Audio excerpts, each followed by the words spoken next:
Hey, good afternoon, everyone, and welcome to this week's episode of Getting in a College Coach Conversation. We are getting just near the end of August, which means so many students are headed back to school, and so many seniors are starting to realize, hey, I'm supposed to apply to college this fall. It's going to be this fall. And so there's a lot of, I think, nervous energy, excitement that students have. And for the first time, students are starting to really dive into application platforms and understand what it actually looks like to fill out a college application. They've heard of this thing. It's somewhat abstract conceptually, but there are application platforms out there and students need to be familiar with those. So for today's show, we're going to cover two very popular state-specific application platforms. We've talked about the Common App previously, but we're going to talk about the UC application in our second segment. And here for our first segment, we've got Joy Biscornet, who's going to join us to talk about the ApplyTexas application and whether to even use it or not. Joy, hey, welcome back to the show. It's nice to see you. Hey, Ian, always good to see you. I've got a little bit of that nervous energy since it's application season. It's an exciting time, lots to think about. It's an exciting time. It's like, have I done enough? Am I doing enough? Where should I be right now? Just a little bit every week, I think would be great. And we want to help people just get started in thinking a little bit about ApplyTexas. Now, maybe you can just define for everybody what ApplyTexas even is. And I might have some follow-up questions for you after that. Sure, sure. Apply Texas is an application platform specifically for Texas schools. Since you've talked about the common application on previous podcasts, Yeah. think about Apply Texas as a common application for Texas schools. You can apply to just about every public and private university in Texas and community colleges in Texas using Apply Texas. It's sort of like your one-stop shop if you're applying to predominantly Texas schools. If your application list, if you're staying in state, this might be the best application for you to use. And that one exception, I just want to put it out there right now, is Rice University. Rice is not part of Apply Texas.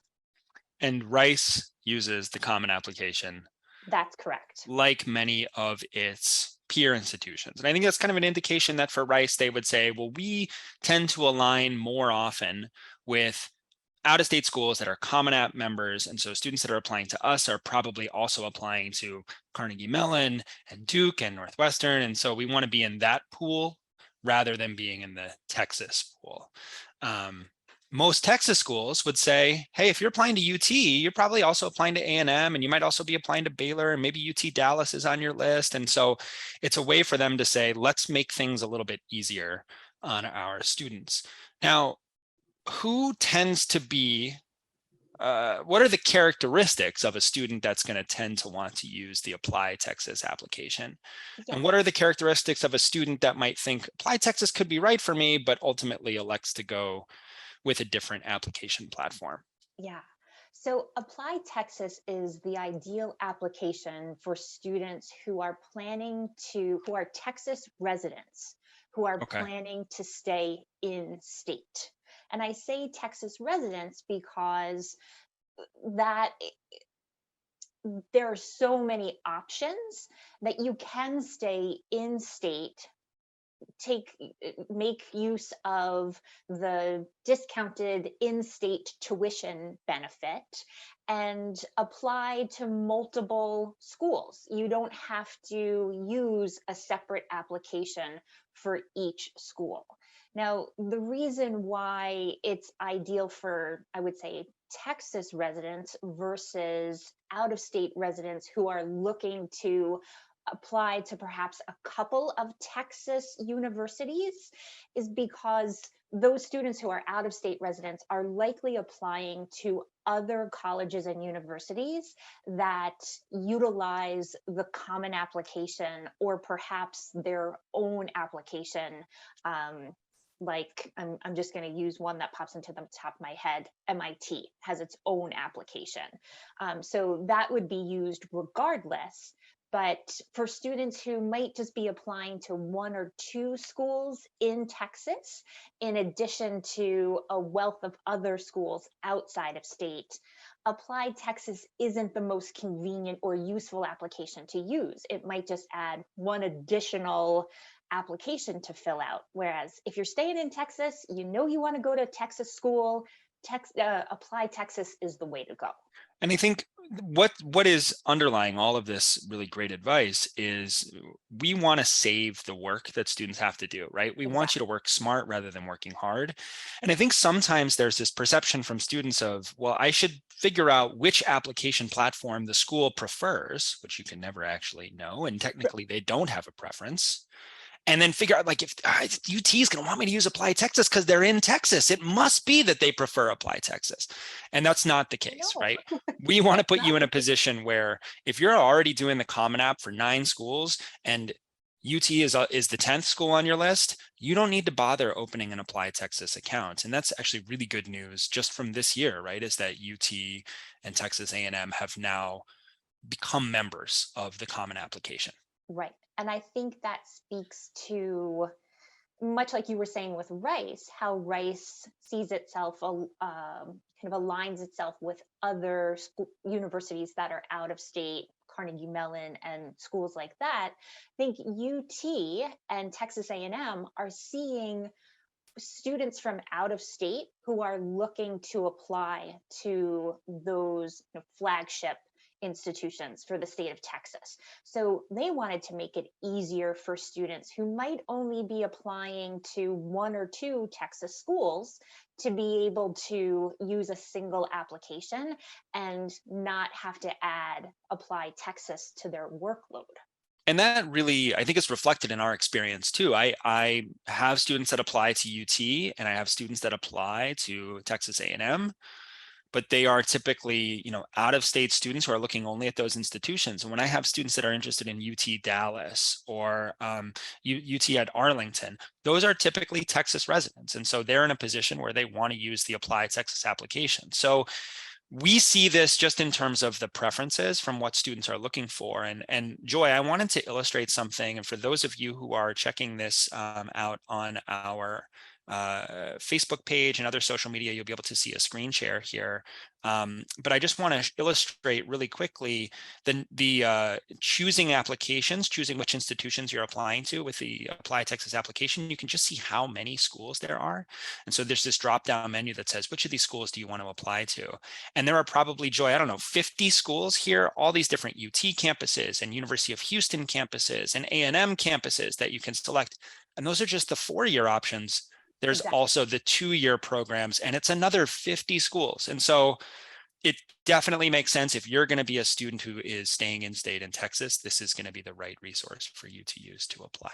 And I just want to echo something that you had said, Ian, about colleges don't have a preference for Mm, the application that you use. So yeah. it's really in students' best interests as they're narrowing down their college list at this time of year to look and see where those colleges are located. If your list is predominantly Texas schools, then you're likely to use Apply Texas.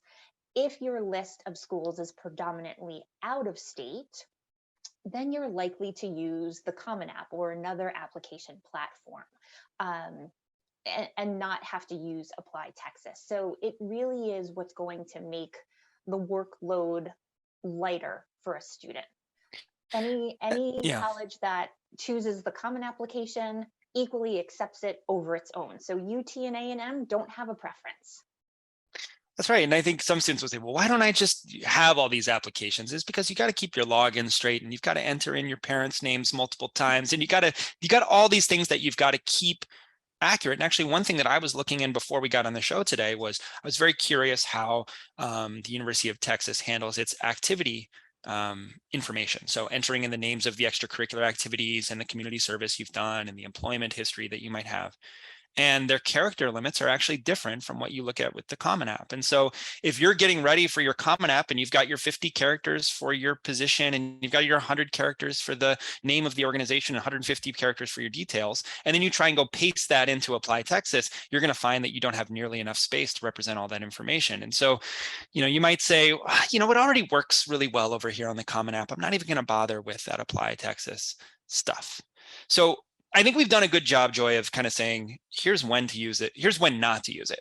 But let's say we have a student, that is using ApplyTexas. What are some things that they should be aware of in terms of how that application platform functions? Are there kind of best practices or tips that students should be aware of? And is there anything new this year that we might not have talked about in the past? So what I've learned in navigating the Apply Texas app is that it's a little laborious, I guess, to get through it. It's Yeah, not as intuitive, I would say, as the Common App. There are a lot of drop downs that you have to go through, a lot of data entry yeah, before you even feel like you're in the application.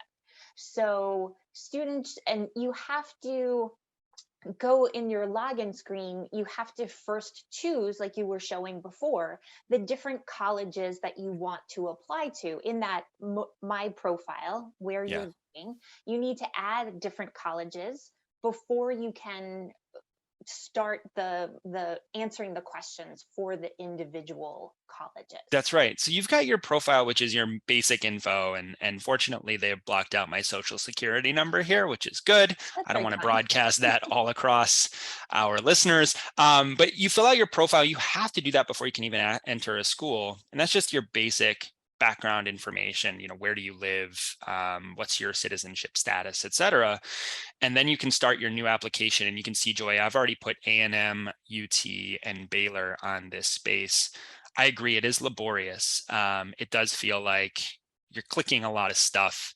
Clunky is another word that I might use, although I think it's a little bit more smooth than it has been in past years. And I was able to kind of flow through things as I was putting information in pretty easily Mhm. over the course of the time today. But as you said, once you get that profile in, then you click start a new application. And this is misleading because it feels like, why would I start a new application? Isn't Apply Texas the application?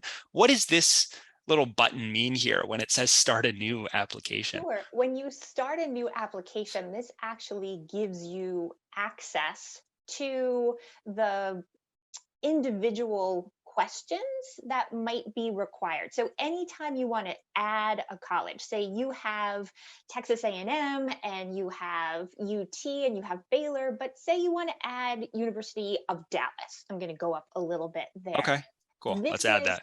You would have to add that. That's starting a new application. You're going to ask your application type. So each new school that you're adding to the Apply Texas app, you can technically think of it as a new application. So each school you go through what your application type is, what semester you're choosing, and then what your first choice major is, and the deadline that you're applying for. Right. So this section of the Apply Texas application is sort of like a clearinghouse of where all the different applications that you are going to submit, because you do go through this submission process individually for each school. Now, something that you had said, anything that's new or tips, one thing that I want to remind students is as you go through the application, you might not be filling it out in one sitting. So remember to Right. save your work. As you go through each section, save it. You want to make sure that you're not missing an opportunity and you have to go back and redo your work. Something that's new to this year's application is that it's a live application, in that if you're, say, in your University of Dallas application and you make any changes, those changes will be implemented to all of the other applications that you're currently working on. So say you're applying for financial aid in your University of Dallas application, that will then populate when you save it. It should populate across your other applications. So in it should show up in UT and A&M and Baylor, things like that. And one thing that I've found that's really interesting is like these schools are sort of asking similar information, but they're also asking slightly different questions in slightly different ways. And that's their prerogative, right? Because they need to get the information they need in order to make the decisions that they have to make. But you've got to keep an eye out for some of these distinctions. And I think what's interesting, Joy, about Apply Texas is that you kind of have to go in and play around with it before it triggers some of that information. Like, what is the deadline going to be? What is early action? What is regular? Are they rolling? That information is here and it's buried in the application, but you kind of have to go through the process of filling it out. Then when you get into a place like University of Dallas, like we're looking at here, you see some personal statements that need to be filled out. We wouldn't consider these necessarily personal statements so much as supplemental essays in some respects. You'll also find that there's not really a word limit that's indicated here. What's your guidance for students as they think about filling this stuff out, short of entering a bunch of words and seeing when they are cut off by the application system? Right. So sometimes a school will indicate the preferred word limit on in their admission website. So I would check on each college's website to see if they give you an indication of what the word limit is, or a sense of the length of an effective essay. I also think knowing that the long essay that's required of many schools at the Apply Texas in the Apply Texas application, they say is somewhere between 500 and 700 words. So these shorter answers shouldn't be as long as your college essay itself. That's right. Be balanced in terms of what you're responding to. Think about the space that you need to answer the question to satisfaction. And Um, I yeah, think with essays like that, if it gets truncated, then you'll need to adjust. But I think most schools will give you room for about 250 to 300 words that sounds right. to to effectively answer the essay prompt. And if you have to know what the limit is, you can always go grab something in Word, grab something that you know is 250 words, paste it in there and see what happens. Does it cut you off? Or do you have an opportunity to kind of continue to add to that? Joy, the last thing that we're kind of looking at here, which I really like, is these color-coded tiles that show you which applications you've begun. You can see them all. You can also see which ones you've submitted. I have submitted none, of course, because I am in my late 30s and a counselor and not a student. But then you can see the in progress application. So there's a lot of good tools here. And I think that, as I've looked through the Apply Texas application, I think I've been won over to some of the features of it, but I still wouldn't recommend it for a student that's mostly applying to Common App schools and also applying to UT Austin and Texas A&M. I agree. Um, is there anything else that you would want to share with students in terms of thinking about Apply Texas as they go through the fall? I would just say take your time. Go through that. Go approach each application as if it's its own, because, like you said, certain questions pop up, and really, if they have specific questions about the application, don't hesitate to reach out to the admission office at the at that for that school. The admission officers are there to answer your questions.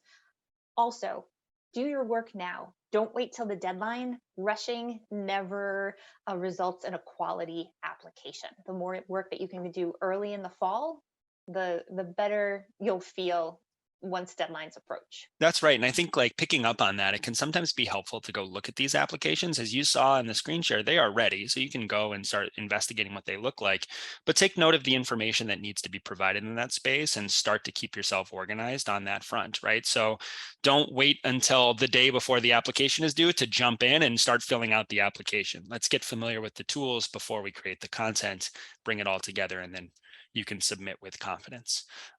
Thanks, Joy. This was really helpful. And I'm actually glad to get some exposure to the Apply Texas application because, again, we don't we don't interact with it that often, except with the, those Texas students. So I think this has been really good for those listeners.